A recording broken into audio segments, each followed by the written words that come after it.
Hello, everyone. This is your host, Akil Jabbar, and welcome back to another episode of SaaS District. In today's episode, we'll be talking about integration, automation, and marketing insights from our leader over at ActiveCampaign. So today we have our guest, Shay Howe, joining us. Shay is the CMO, Chief Marketing Officer at ActiveCampaign. If you guys don't know about ActiveCampaign, they're a cloud-based email and CRM automation platform. They have over 185,000 customers and have secured over $360 million in funding over 3 rounds. Shay is a product leader with a design and engineering background. And before working at ActiveCampaign, he served as a VP of product at Belly and Yello, overseeing product strategy and design. And he led product teams at high growth companies like Groupon and advised many companies such as Techstars, Lightbank, and Prota Ventures. So welcome, Shay. Super excited to have you on the show today. Yeah, likewise, Akil. Thank you so much for having me. I appreciate it. Yeah, so I would love to hear the story of ActiveCampaign. I actually haven't heard too much about you, but you joined at some point. But love to at what point did you join, and what's been the financial growth story of ActiveCampaign over that time, where you guys secured the funding and grown to where you are today? Yeah. I joined it'd be 6 years ago next month. Wild enough. At a time, the company's roughly that moment, I think about 100 employees, probably in the 25 to 30 million in revenue. But to put that in perspective, the funding side of it, it's 2016, we raised our very first round of funding. The company had been entirely bootstrapped up to that point. And we raised 20 million from Silversmith Capital Partners. Interesting in that we raised that doing roughly 20 million in annual recurring revenue. Time you see people go raise 20 million when they're doing 2 million in revenue. We did it raising, at the same amount of what our revenue was. So a little bit different, but the idea of we're bringing in a strategic partner to help us. Fast forward to January of 2020, we raised 100 million. That was roughly same story, doing about 100 million in ARR. So again, just bringing in some more strategic partners. And then April of 2021, we raised 240 million. Bringing in, again, a couple more strategic partners in that sense. And yeah, you said it in the intro, it's an incredible business to the point where we have 185,000 paying customers. Those customers are in 170 countries. So we always like to say we have customers in more countries than McDonald's has locations. And yeah, it's an incredible business growing and scaling in that hyper growth speed. Love it. Well, we're going to talk all about the growth stories, growth levers, channels you guys have worked with, and how it worked. Because SaaS founders, we want to know what the best are doing. So excited to hear your stories. But before we get into that, I'd love to hear a story. You guys did an acquisition of a company called Postmark. Mm-hmm. So growth through inorganic channels or inorganic growth is something that maybe is not as talked about as with many companies, but we'd love to hear, what was the reasoning behind that? And was that a strategic move? Was it a financial move? And, as much details as you can share, within the NDA balance of what you have. Very happy to do so. Postmark is a company and a product line for us that's very near and dear to my heart. I had the opportunity of actually leading that acquisition from the concept of idea to it into, pitching, negotiating, diligence, and then even integrating. So even the Postmark as a team sat in my side of the org for their first 18 months at ActiveCampaign. So I go deep here. I think that idea of as your company's scaling, you reach certain thresholds to a point to where you have to start to think about how are we going to diversify our product lines and how we start to think about how we're going to make acceleration of revenue. And you can do that through plan tiers or different differentiators in pricing.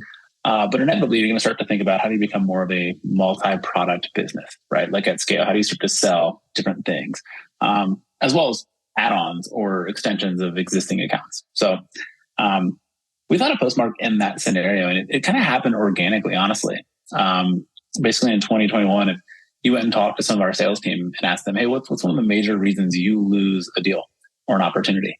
They would say, we don't have transactional email, right? We have marketing emails, we have great automations. Folks want to bring their transactional emails into that same lifecycle. So for us to start out there's a product gap here we should probably look at. And as you normally do, it was hey, do we build this? Do we buy this? Do we try and partner with someone to do this? And ran an exploration to actually go explore that.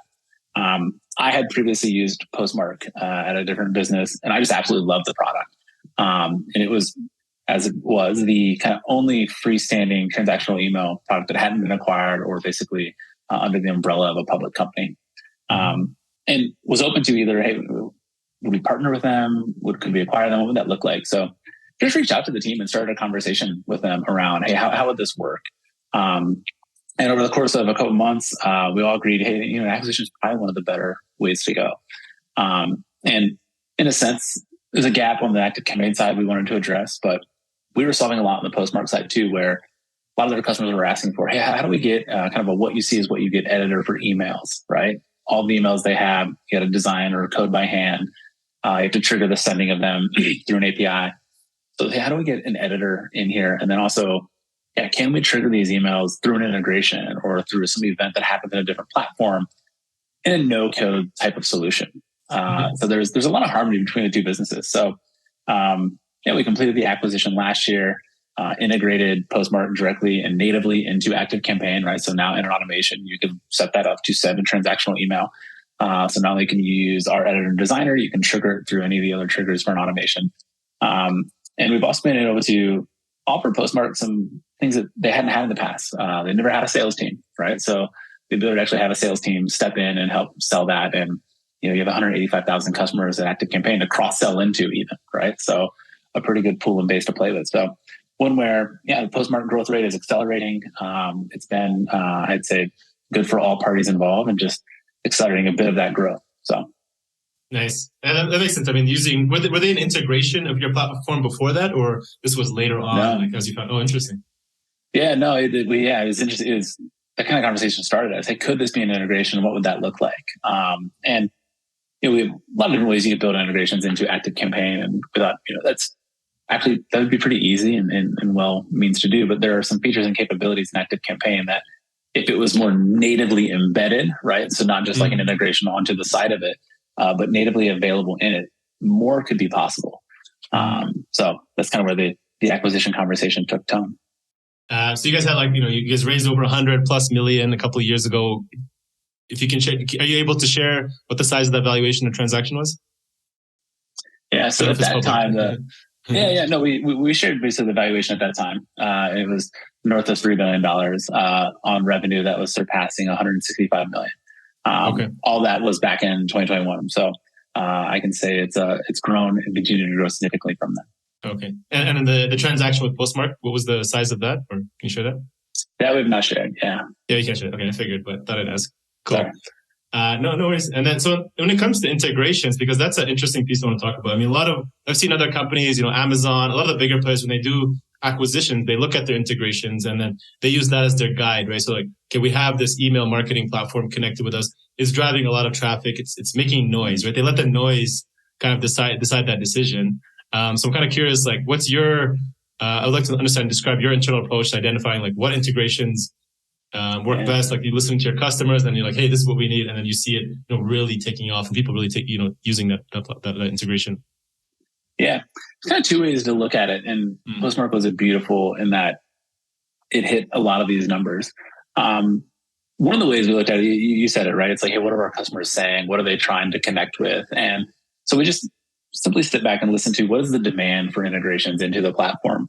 And we do this in, I believe, some creative ways, right? Where when you sign up for ActiveCampaign, you're creating your trial and it's going to ask you your name, email address, business, et cetera. But one of the things we ask you is, what tools do you use, right? What's in your tool set? And freeform, right? You can almost just type those out.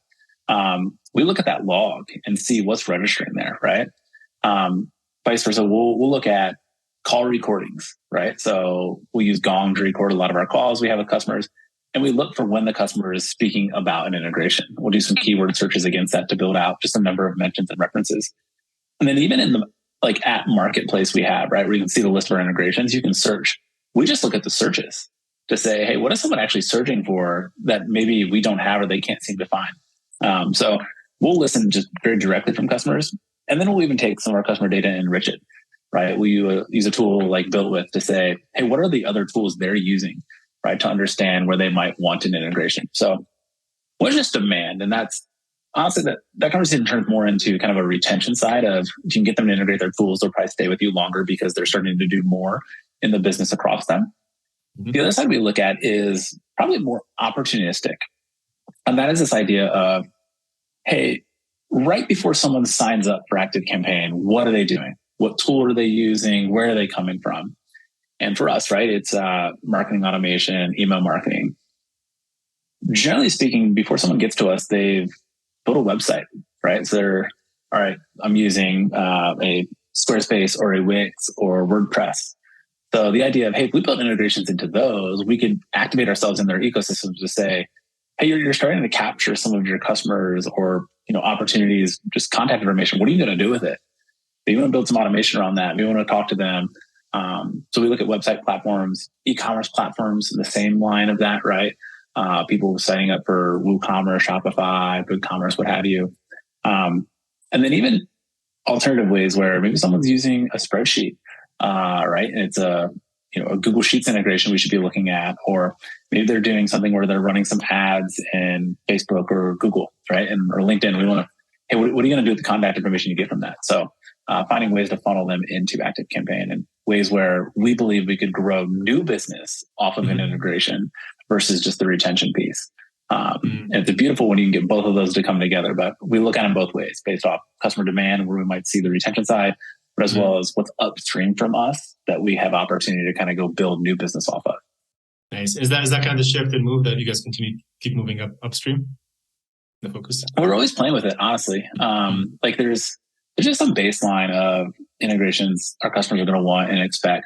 And the dynamic of depends on our size as compared to that company too, right? So often we'll try and encourage that other company to build it and, sweeten the pot best we can to incentivize them to do so. Yeah. There's some companies that just aren't going to do that, right? Like Google's probably not going to build that integration from Google Ads to ActiveCampaign. LinkedIn probably not going to build that integration. So we're going to have to go do it. But we're always just kind of playing with the edge of that, honestly. And even where we do build it, we think deeply about how do we go build a relationship with that company and try and give them creative, intuitive ways that they can even gain a little from ActiveCampaign, right? Like that true partnership should go both directions and not be one-sided. So we're just trying to do our best to make a little noise and, become known within that ecosystem as well. One thing that a lot of founders think about when they're trying to decide whether they're going, SMB or trying to decide upmarket and have that balance, which it seems like you guys are still also working on, that is going back to your pricing model and how you present that, the offering to attract the right people. So, people try, the free trial, the freemium model, or demo, or those are probably the main ones. What criteria do you guys use, to help? Maybe just share what would be helpful if you think if SaaS founders thinking through this, what are some criteria they can use to determine the best option for pricing and how to set that up properly? Yeah, I'll answer it broadly, then can dial that into ActiveCampaign and how we're doing it. But generally speaking, right, where think about complexity or cost. So if a product is complex and it's going to require a decent onboarding process, you're probably going the route of a demo request, come talk to us, right? You want to be able to allow potential customers to experience the value of the product before they commit to that purchase, right? So you probably have to show them that. The product cost, you can go the route of free trial or that demo request, but you want to make sure you give them the confidence they need to make that purchasing decision. And if you can do that in a free trial, awesome, right? Like go for it. But if the value you believe is high enough that you could use a human like relationship there in the demo request to actually convert that, I would look at that. I'd also just more broadly look at your target market, right? So you were mentioning some things on the SMB side where, if you think that target market is composed of individuals or businesses that have tight budgets, there might be that free trial to freemium model might be the best way to attract and convert them, right? For us, it's always been a mix. The cost of ActiveCampaign can be decent, and the size or ability to set up and integrate can be challenging. It just kind of depends on what you're after. We make it as intuitive, as self-service as possible. But the breadth of what you can do from the platform is so wide. Someone sometimes just wants to have a conversation around what all of that is. How can I set that up? Most folks, though, by and large, sign up in a free trial. poke around, see, hey, does this actually do what I want it to do? And is it going to work for me? And then they convert. I'd say the majority of our customers, we actually probably won't talk to unless they reach out or, are looking very specifically for our help. So we've tried the freemium side, but we found the free trial directly to paid works best. Shows a stronger propensity to actually pay us long term and filters out some of the tire kickers from the free users that ultimately might not convert, but could drive up some of the support costs. Got it. So the product led growth wasn't the freemium. You put a higher filter on there to hopefully attract people who are going to take it seriously. And with that, did you find you were getting more customers up market? Did that make a difference, or were you just like weeding out were you just weeding out one, or was your volume of higher quality going up, I guess? Yeah, it's quality that you're seeing through that, and it's we're in a kind of just a market where there are freemium offerings too, right? Yeah, exactly. You could go use different competitors of ours in very limited scenarios on a free side. For us, that's go for it, right? We think we have the better quality product, and ultimately we can win out on that. So we'll see a lot of folks actually start on a competitor and graduate off of it based off of a limited set of features or capabilities, or quite frankly, they might come the opposite direction where they're using something more upmarket, but the cost of value isn't matching, and the complexity to actually use and set that up is far too just out of reach or desire. They can come to ActiveCampaign and find something that is easy to use, but not overly simplistic in its features, and still provides that right level of, I can build the automations I want here. And I can do it versus having a consultant do it or having to pay someone to do it. And then it's well within the affordable reach for my business. That makes sense. When it comes to the marketing levers, so one thing, a lot of, we can talk kind of some details, but, many businesses are dependent on maybe one platform, one channel, or they think of, more short-term, investing in different assets that work on the short term. But how do you kind of view the importance of balancing or maybe investing in assets like, email list or the podcast or more long-term branding growth versus, thought leadership, versus the other ones? Yeah. Most businesses I've seen, and honestly even been involved in, there's usually one channel that kind of spikes and drives a lot of growth for you. And you should take that and ride that for all that it's worth. But don't be so shy to just say, I'm only going to rely on that, right? Like you're going to need diversity in those channels. And I think building those out are super important. And the ones you mentioned, even more, right? An email list, a podcast, I put those under the umbrella or category of what would be an own channel, right? And I think the idea of own channels are becoming much, much more important and prevalent today in the sense that there's a lot of things happening around us through different channels or ecosystems. So you just think of algorithms changing, right? Google's switching from this idea of being the index where you can click to go find results to using different forms of AI to say, we think we could just give you the answer, right? Rather than linking you out somewhere. So there's an umbrella question under SEO right now as to where that will go. LinkedIn's made some sweeping changes to their algorithms where I know a lot of folks were driving significant impressions every single week based off their posts. And now they're like, I'm seeing 1/10 of that. It's almost just vanished overnight. And that's a hard risk. They even go paid search. It's the cost of that just continues to climb, right? And competitors can jump in there. So the idea of having an own channel where you control it, that email list, that podcast, incredibly valuable. And there's a number of benefits that come with it that we could dig into, but I just think the idea of having more control over that is very important.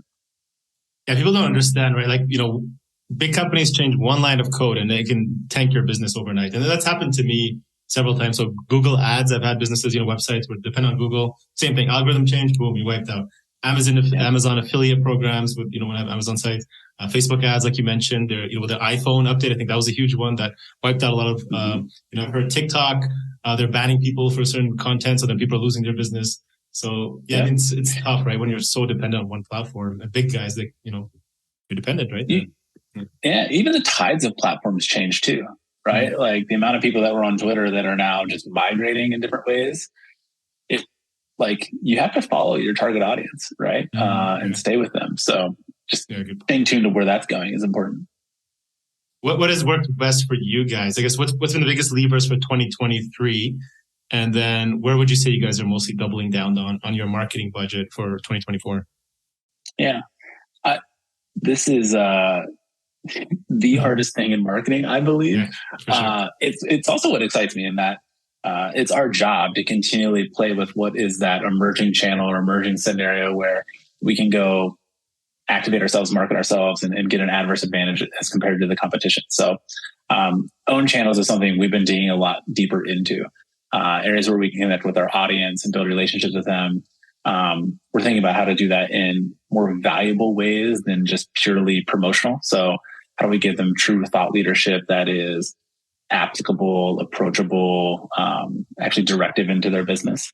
We played a lot around with different short form videos. I think creative these days is incredibly important, right? Like that's how you're going to capture some attention and pull some people in. So we played around with, be it TikTok, YouTube Shorts, etc. And in that too, also working with influencers. So this idea of, hey, don't take our word for it. Like, let's find authentic people that are customers of ActiveCampaign that would be willing to recommend us, refer us new business. And can we incentivize them or give them some offers to pass around? So we've been experimenting, playing around in some different areas there, if you will. That landscape is always changing though. So what I share, your mileage may vary, right? Like I think you can see that change for different folks. And quite honestly, I expect it to change for us. I don't expect 2024 to kind of be in that same conversation. Makes sense. I mean, so for your, so this is a strategy, you guys are 150, 60 million plus ARR. Would that be the same? Let's say somebody listening in has a 5, 10, or under $50 million ARR company. Would you still be investing in those same areas? I would, yeah, honestly. And I mentioned own channels in a way that as you think about just artificial intelligence and the way that that's going to, I think own channel is going to be more important. And then quite honestly, some of that also just dovetails more into just brand awareness, brand recognition, or authority. And I think some of that's going to play into how those algorithms think and how they kind of prioritize you or put you into some of their own generative responses. So owning some of that and digging deeper into the brand side, I don't think is a bad idea right now. So speaking of AI, I guess how is the ActiveCampaign thinking about using AI within its automation platform, or is there specific processes that you guys are employing AI in your teams? Yeah. So I would say a couple of thoughts. AI is in the last 9 months just exploded through